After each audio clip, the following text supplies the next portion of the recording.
O Espírito Santo realizou e está realizando grandes obras em nossas vidas. Mas você sabe qual é as três principais obras do Espírito Santo na vida de um crente? Se você não sabe, sugiro que você fique aqui nesse vídeo, porque de um jeito muito descomplicado, simples e fácil, eu quero explicar cada uma delas para vocês. Bora lá? Fala galera, tudo beleza? Tudo na paz, tranquilo? Como é que vocês estão? Sejam todos muito bem-vindos para mais um vídeo aqui no canal. Me chamo Marcelo Santos e é sempre uma honra, um prazer e um privilégio ter cada um de vocês aqui presente. Se você está chegando agora aqui no canal, sugiro que você clique aqui no botão inscrever-se, vem fazer parte da família Metanoia. Nós temos muito conteúdos para agregar e abençoar a sua espiritualidade. Se você já é inscrito aqui, você já é de casa, você sabe o que tem que fazer. É deixar seu like para que o YouTube entenda que esse conteúdo é relevante e assim mostre ele para mais pessoas. Então já clica aqui agora, porque senão depois você acaba esquecendo, ok? E aí eu vou falando aqui o conteúdo, acabo esquecendo também de pedir para vocês curtir. Então já deixa seu like aqui, compartilhe os nossos conteúdos para mais uma pessoa. Você ajuda muita gente fazendo isso e comenta o que você está achando desse estilo, desse modelo de conteúdo temático, ok? Então, comenta aqui, compartilha e curte. Fechou? Gente, vamos lá. Hoje nós vamos para o segundo episódio da nossa série sobre o Espírito Santo. Se você não sabe, recentemente nós começamos essa série aqui no canal falando sobre a pessoa do Espírito Santo. Semana passada nós já gravamos o primeiro episódio onde nós falamos sobre quem é o Espírito Santo e o impacto que saber quem é o Espírito Santo causa na nossa vida cristã. Foi um episódio sensacional, maravilhoso. Tu precisa assistir e ó, eu aconselho você, se você tá chegando aqui agora e você não assistiu o primeiro episódio, cara, vai lá. Assiste o primeiro episódio, nós temos uma playlist aqui que nós estamos formando sobre o Espírito Santo, então assiste o primeiro episódio para você ficar por dentro, não perder nada e você conseguir se engajar legal aqui naquilo que nós estamos construindo sobre a pessoa do Espírito. Mas hoje, no segundo episódio da nossa série, nós vamos falar sobre a obra do Espírito Santo. E, como eu disse no início, eu quero falar sobre as três principais obras do Espírito Santo na nossa vida. Eu tenho certeza, cara, que você vai ser muito edificado e isso vai mudar a perspectiva e a sua visão sobre o Espírito Santo e até vai aguçar o seu relacionamento com o Espírito Santo. Então, vai ser demais, vai ser sensacional. Então, fica com a gente até o final desse vídeo. Eu quero aqui começar lendo um texto base para o nosso vídeo de hoje, que se encontra no Evangelho de Jesus Cristo, segundo escreveu o apóstolo João, capítulo 16, verso de número 7 a 8. Se você tiver alguma coisa aí para você anotar no seu celular mesmo, um papelzinho, sugiro que você anote essas referências para depois você fazer os seus estudos pessoais aí, ok? Então vamos lá. João 16, verso 7 a 8 diz assim: Mas na verdade é melhor para vocês que eu vá. Isso é Jesus dizendo aos discípulos naquele episódio que antecede a sua oração sacerdotal, né? É melhor para vocês que eu vá, pois se eu não for, o encorajador não virá. Se eu for, eu o enviarei a vocês. Verso 8.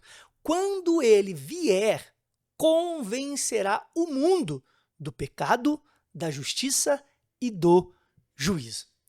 Então vamos lá, presta atenção aqui. Talvez você já tenha ouvido a expressão de que o Espírito Santo é a terceira pessoa da Trindade. Essa expressão, ela não está errada, mas o entendimento que muitas pessoas têm sobre essa expressão, sim, é muito equivocado. Porque quando falamos que o Espírito Santo é a terceira pessoa da Trindade, logo imaginamos um pódio como aquele das Olimpíadas. E aí a gente acredita que funciona mais ou menos assim. Deus o Pai, sendo a primeira pessoa da Trindade, está em um lugar mais elevado no pódio, né, com a medalha de ouro. O Filho, sendo a segunda pessoa da Trindade, está ali com a medalhinha de prata, num lugar mais abaixo ali do Pai. E o Espírito Santo é a terceira pessoa da Trindade. Então ele está só com uma medalhinha de bronze ali, num lugar do pódio bem inferiorzinho, bem distante do Pai e do Filho, mas na verdade não é nada disso. Nós falamos aqui na semana passada que o Espírito Santo é coigual, coeterno com Deus, o Pai e com o Filho Jesus Cristo. Tá bom, Marcelo, Então, por que se usa a expressão de que o Espírito Santo é a terceira pessoa da Trindade?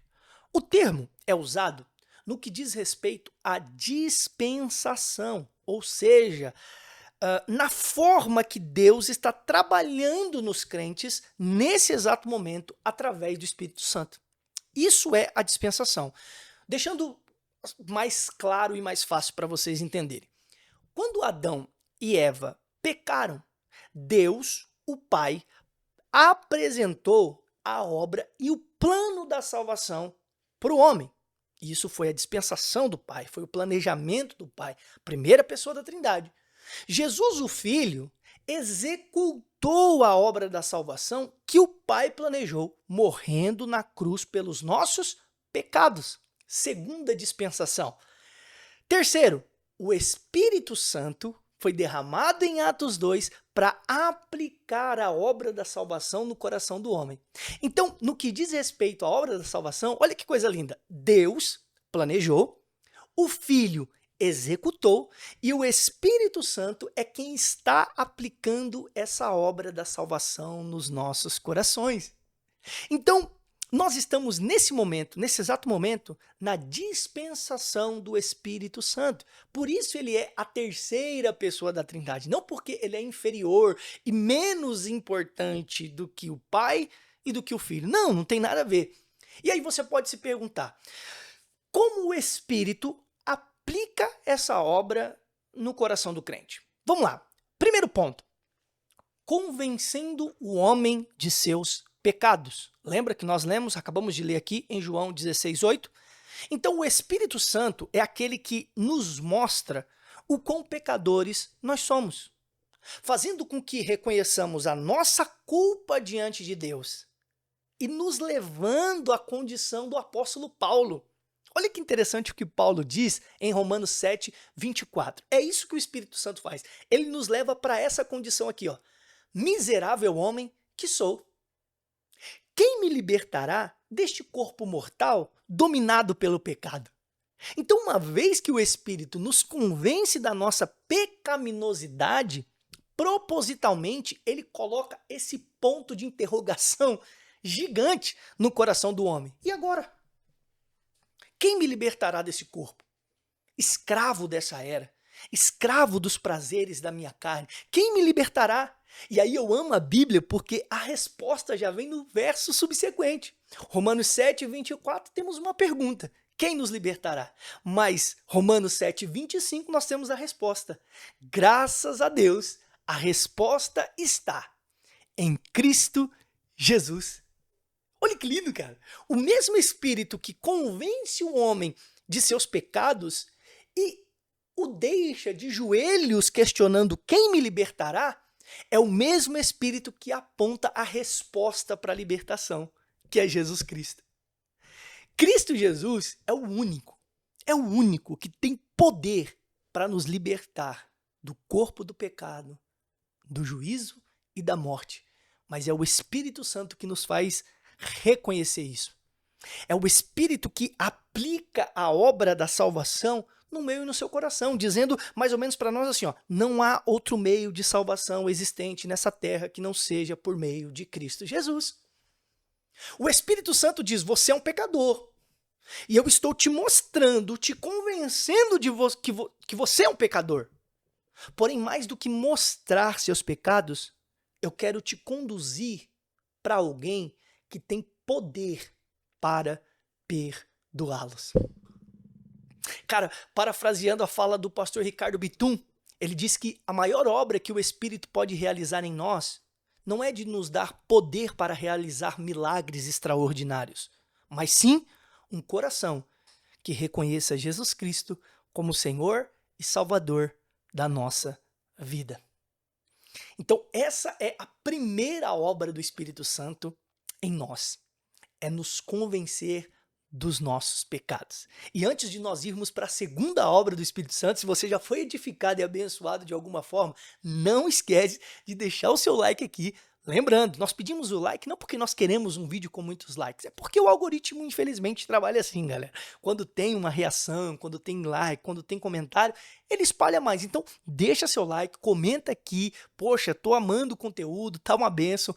Compartilhe aqui a sua experiência conosco, tá certo? Então vamos lá. A segunda obra, vamos falar da segunda obra. A segunda obra do Espírito Santo, que eu quero conversar com vocês, é sobre a iluminação que ele nos traz a respeito da pessoa de Jesus Cristo. Nós vimos no primeiro ponto que o Espírito convence o homem do pecado. Mas nós vamos perceber nesse segundo ponto que, assim como um holofote aponta a luz para um lugar específico, assim é o Espírito Santo. O Hernán Dias Lopes diz isso, né? O Espírito Santo é como um holofote, iluminando, trazendo clareza, trazendo revelação a respeito de quem Cristo é. Então, o Espírito Santo a todo momento vai apontar para Jesus, vai apontar para o plano da salvação em Cristo Jesus. Então, o que nós precisamos entender nesse segundo ponto aqui da obra do Espírito? Ninguém pode ter a revelação, a iluminação da pessoa de Cristo sem que o Espírito não ilumine essa pessoa, sem que o Espírito revele Cristo para essa pessoa. Você entende como o Espírito Santo é importante? Às vezes nós o negligenciamos. Francis Chan, ele tem um livro muito legal. Eu vou fazer uma indicação, né? Quando nós terminarmos essa série, eu vou fazer um vídeo só indicando livros sobre o Espírito Santo. Mas tem um livro do Francis Chan chamado O Deus Esquecido, onde ele fala do Espírito Santo como alguém esquecido muitas vezes por nós. Acordamos e nós não pedimos direcionamentos do Espírito Santo. Nós precisamos entender a importância do Espírito Santo na nossa vida. Cara, olha isso, é só o Espírito que pode revelar Cristo a nós. Tá, Marcelo, mas me dá um texto sólido que afirma isso. 1 Coríntios, capítulo 12, verso 3, na parte B do texto. Olha o que Paulo diz na parte B de 1 Coríntios 12, 3. Ninguém pode dizer que Jesus é Senhor a não ser pelo Espírito Santo. Você quer conhecer mais a pessoa de Jesus? Você precisa do Espírito Santo. Você precisa fazer como o Alessandro Vilas Boas, né? Na canção que ele tem sobre Cristo. Qual a beleza que existe em Cristo, Espírito Santo? Me revela, me mostra, Espírito Santo, as belezas que existem na pessoa de Jesus. Porque essa série aqui, cara, não é só para você ter informações sobre o Espírito Santo, informações acadêmicas e teológicas. Eu quero, através dessa série, te aguçar, eu quero, através dessa série, te incentivar a ter uma relação saudável com o Espírito Santo. Nós acabamos de ver aqui, esse texto é claro, de que é o Espírito que traz clareza de que Jesus é, de fato, o Cristo, o Senhor e Salvador do mundo. Você quer ver mais lindo? É quando nós vamos para João, capítulo 1, verso 29, com essas lentes. Eu quero ler João, capítulo 1, verso 29 a 32, com essas lentes, de que é o Espírito Santo que nos revela e nos mostra quem Cristo é. Vamos lá? João, capítulo 1, verso 29 e o 32. Eu vou tomar uma água aqui e provavelmente vai ficar, viu? Essa parte que eu tô tomando água aqui, porque não vai deixar diretão, né, Marcão? Ou não? Ou você vai cortar? Não, né? Deixa, né?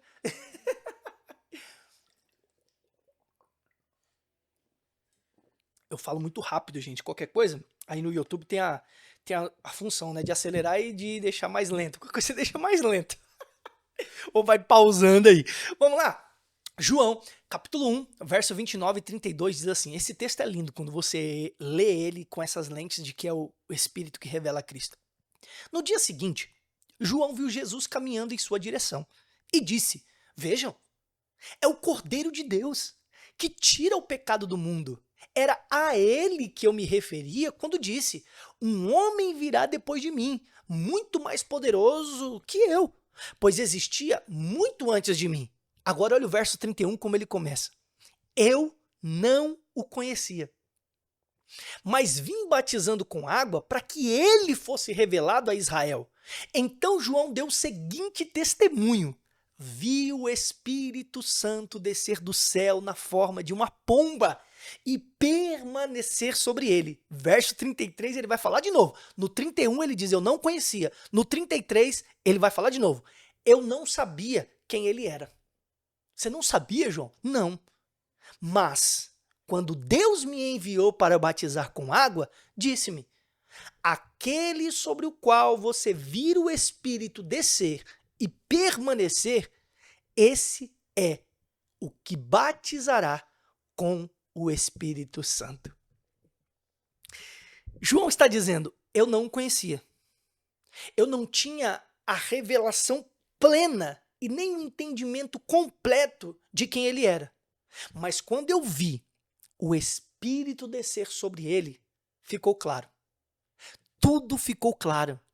E agora eu posso dizer com toda certeza: ele é o Cordeiro de Deus que tira, que arranca e que limpa o pecado do mundo.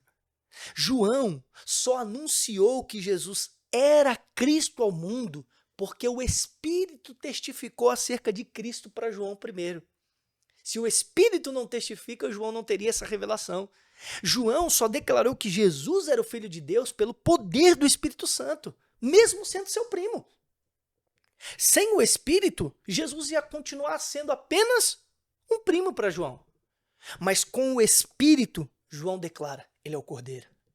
Ele não é só meu primo, ele é o Cordeiro. Sem o Espírito Santo, cara, uma aplicação prática para nós, para os nossos dias, sem o Espírito Santo, os homens continuarão achando que Jesus foi só um grande homem, foi só um grande filósofo, foi só um grande profeta, foi só um grande sábio, foi só um homem que ensinou coisas boas enquanto ele esteve aqui na terra. Mas através do poder do Espírito Santo, eu e você sabemos que Jesus não foi só um filósofo, não foi só um profeta, não foi só um sábio. Jesus é Deus. Jesus é infinitamente maior e superior a todos os títulos que os homens podem dar a ele. Porque Jesus é o próprio Deus encarnado. Jesus é o próprio Deus encarnado. É por isso, cara, que a obra do Espírito é indispensável no plano perfeito da salvação. Porque sem ele, Jesus é só mais um mito aos olhos dos céticos. Sem o Espírito, Jesus é só mais uma mentira, só mais uma falácia inventada pelos religiosos. Olha esse texto de 1 Tessalonicenses, capítulo 1, verso 5. Olha esse texto, que maravilhoso. Paulo escreve aos Tessalonicenses dizendo assim, ó: pois, quando lhes apresentamos as boas novas, ou seja, Paulo, juntamente com Timóteo e Silas, apresentou as boas novas aos Tessalonicenses, não o fizemos apenas com palavras, mas também com poder, visto que o Espírito Santo lhes deu plena certeza de que era verdade o que lhe dizíamos. Cara, olha isso. A cidade de Tessalônica fica no norte da Grécia e ela era uma cidade extremamente idólatra. O povo cresceu ouvindo sobre as divindades greco-romanas. Eles ouviam acerca de Zeus, que Zeus é o deus do trovão e do céu, era o grande rei dos deuses do Olimpo. Aí vem Paulo e prega sobre Cristo, anunciando que Jesus era o único e verdadeiro Deus aos Tessalonicenses. E eles creem. Mas a beleza do texto está na ênfase de que Paulo prega, mas foi o Espírito Santo que deu a plena certeza aos Tessalonicenses de que a mensagem era verdadeira em meio às milhares de mentiras que eles já tinham escutado naquela cidade idólatra. Eu não sei quantas mentiras você já ouviu ao longo da sua existência nessa terra, mas eu e você só crê que Jesus é o nosso Salvador porque o Espírito Santo nos convenceu disso um dia. Se o Espírito não tivesse dobrado o nosso coração para isso, nós ainda estaríamos acreditando que Jesus era qualquer outra coisa, menos o Deus encarnado que veio para nos dar vida e vida em abundância. Cara, você já teve em um ambiente que alguém estava pregando e você estava moscando, sem entender o que o pregador estava dizendo? E aí, de repente, você olha para o lado, não sei se já aconteceu isso com você, Marcão, e aí você olha para o lado, alguém está chorando, se matando de chorar. E aí você fala, cara, que doideira, o que está acontecendo? Essa pessoa está se matando em lágrimas, eu não estou nem entendendo o que esse cara está falando. O que está acontecendo? É que o pregador pode até não ser muito habilidoso na exposição do texto, mas se ele está pregando no poder do Espírito Santo, o Espírito Santo está convencendo essa pessoa de que ela é uma pecadora. O Espírito Santo está fazendo aquilo que pregador nenhum consegue fazer. O Espírito Santo está fazendo aquilo que oratória nenhuma é capaz de fazer, retórica nenhuma é capaz de fazer, exegese, hermenêutica nenhuma é capaz de fazer. Somente o Espírito Santo. Porque tem gente que faz uma boa hermenêutica do texto. Tem gente que faz uma boa exegese do texto. Tem gente que tem uma homilética perfeita diante do público. Tem uma dicção admirável. Mas se não tiver o Espírito Santo para convencer o homem do pecado, isso são só técnicas. E eu não estou falando contra técnicas. Eu uso, eu gosto, eu aprendo. Eu gosto de ver pessoas falando sobre técnicas. Eu treino técnicas de fala, de comunicação. Eu coloco também o lapisinho lá na boca e fico... Eu faço tudo isso, gente, para ter uma dicção melhor. Mas eu sei que sem o poder do Espírito Santo, cara, vão ser só informações jogadas ao vento. Então, comece a olhar para o Espírito Santo como esse holofote. Essa é a segunda obra do Espírito Santo, iluminar a respeito de Cristo. Então, a primeira obra é ele fazer com que nós reconheçamos a nossa pecaminosidade. A segunda obra do Espírito é trazer a iluminação de quem Cristo é.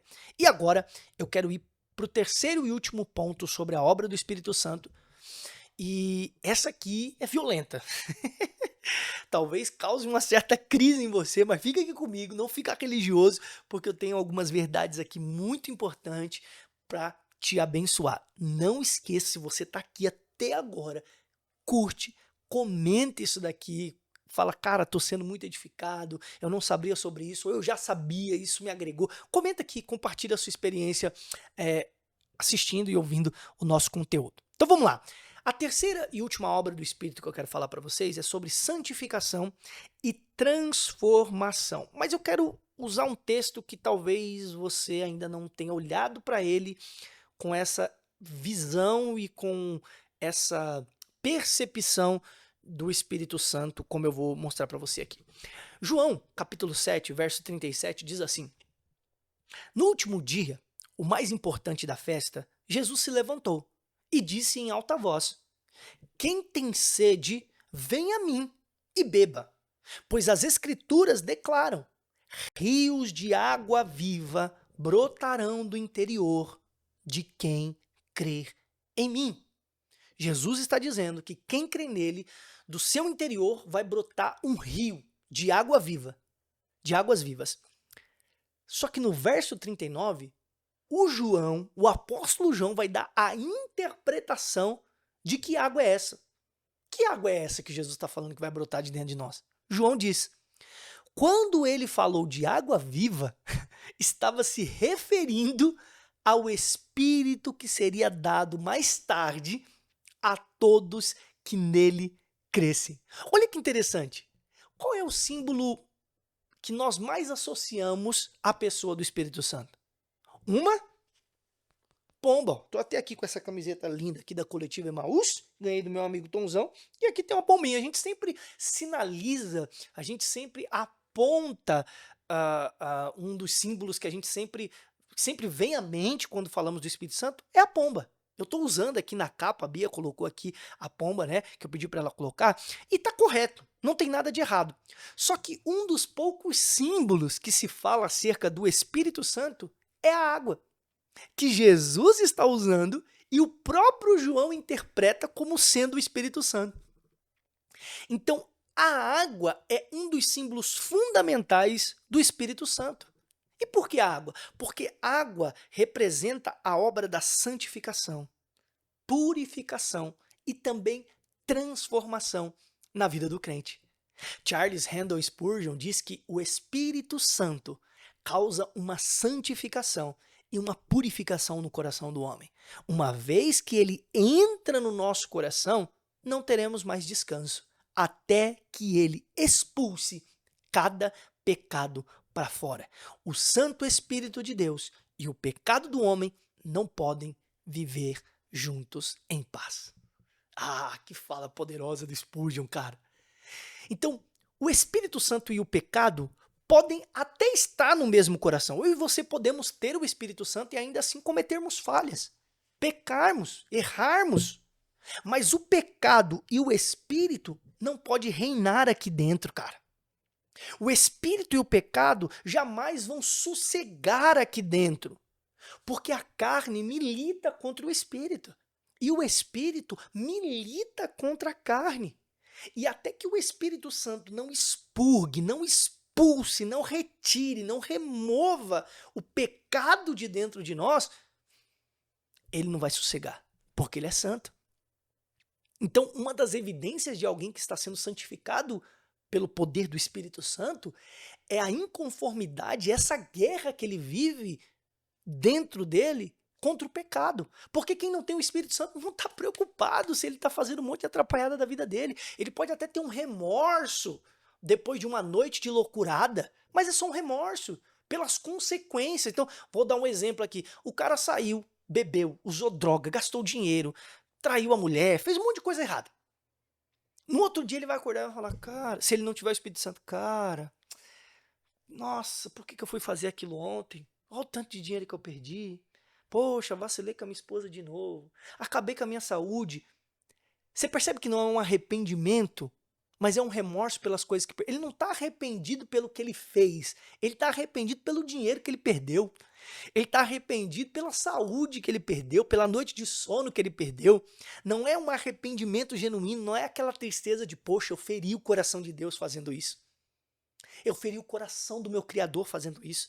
Eu feri o coração daquele que me amou fazendo isso. Então, o arrependimento que o Espírito traz em nós é diferente de um remorso de algo que perdemos. O arrependimento que o Espírito traz em nós é esse. De, poxa, eu feri a Deus. Eu feri o meu Senhor. Spurgeon também dizia que estar em paz com o pecado é dormir a caminho do inferno. A verdade é que quem tem o Espírito Santo, irmão, nunca mais vai pecar em paz. Como eu sei se eu tenho o Espírito Santo? Quando você peca, você fica em paz com esse pecado? Se sim, é tempo de repensar se realmente você tem o Espírito Santo. Se eu peco, se eu falho, e eu fico em paz com as minhas falhas e com os meus pecados, eu preciso repensar e dizer, Senhor, será que eu tenho o seu Espírito Santo em mim? Cara, tem gente que foi batizada na água da religião e continuou a mesma pessoa. Mas é impossível você ver alguém que foi batizada pelo Espírito Santo sendo o mesmo de 10, 15, 20 anos atrás. É impossível. É impossível. Nós falamos da água na perspectiva da santificação e purificação do Espírito, mas agora eu quero falar na perspectiva da transformação. Porque a água simboliza um novo nascimento. Nós, como cristãos, já estamos acostumados, com esse termo novo nascimento. Você se lembra da conversa de Jesus com Nicodemos, lá em João 3? Jesus diz bem claro assim, Ninguém pode entrar no reino de Deus se não nascer da água e do Espírito. Mas olha que interessante, no grego, os termos Espírito e água estão regidos pela mesma preposição. Ou seja, eles estão ligados e não tem diferença. Por isso, a expressão da água e do Espírito pode ser traduzida por água do Espírito. Ou seja, o Espírito Santo é a verdadeira água que faz a pessoa nascer de novo. Porque quando nós falamos da água e do Espírito, conforme a tradução nos traz, parece que são duas coisas distintas, mas pode ser traduzido como água do Espírito, como sendo uma só. Então, o batismo nas águas de um rio, nas águas de uma piscina, é importantíssimo e inegociável na nossa fé, irmão. é inegociável. Mas Jesus não o usa como garantia da salvação, como selo de salvação, pois nós sabemos que o Espírito Santo é o selo de garantia que estamos salvos. Porque o verdadeiro nascimento não acontece quando saímos de dentro da piscina. O verdadeiro nascimento acontece quando somos regenerados e transformados pelo poder do Espírito Santo. Então é por isso que você vai ver pessoas que, infelizmente, vão para as águas do batismo e é só um banho de piscina. Porque não houve um nascimento e um batismo do Espírito Santo. Foi só um movimento ali de descer na água e, pô, legal, bacana, tirei uma foto legal e tal. Mas não houve esse batismo, não teve essa consciência de que aquilo que está acontecendo na água é só uma expressão externa daquilo que o Espírito Santo já fez internamente na pessoa, que é regenerar ela, que é transformar ela, que é trazer ela para uma novidade de vida. Tem gente que tem medo de descer nas águas do batismo, que é feito na piscina e desviar. Você já conhece alguém assim que você fala do batismo? Você fala, não, você é doido, não quero saber desse negócio de batismo, não. Vou descer nas águas, nada, rapaz, e se eu desviar depois? Quando, na verdade, deveríamos ter medo de não ser batizado na água do Espírito. Porque quem não nascer de novo pela água do Espírito não pode ver o reino de Deus, é o que disse Jesus. Então o que Jesus está dizendo para Nicodemos, um rabino, um mestre, é o seguinte: meu amigo, tu manja muito da lei. Você é mestre, você é um cara legal, não rouba ninguém, não mata, faz boas ações, vai no culto, levanta as mãos, adora, prega, tira foto, faz um monte de coisa legal. Mas você precisa nascer da água do Espírito para que você reconheça quem eu sou de verdade. Você precisa nascer de novo, Nicodemos, da água que só o Espírito Santo pode te batizar. Não é só as águas de um rio corrente, não é só as águas de uma piscina, não é só a aspersão de uma água. O batismo nas águas tem um significado muito mais profundo do que muitas pessoas pensam. Apesar de ser um fundamento da fé, muita gente ainda não entendeu. O batismo das águas é só uma expressão externa daquilo que o Espírito já fez internamente em nós, que foi fazer com que nós reconheçamos o nosso pecado, nos trouxe uma iluminação sobre a pessoa de Jesus e está transformando o nosso caráter.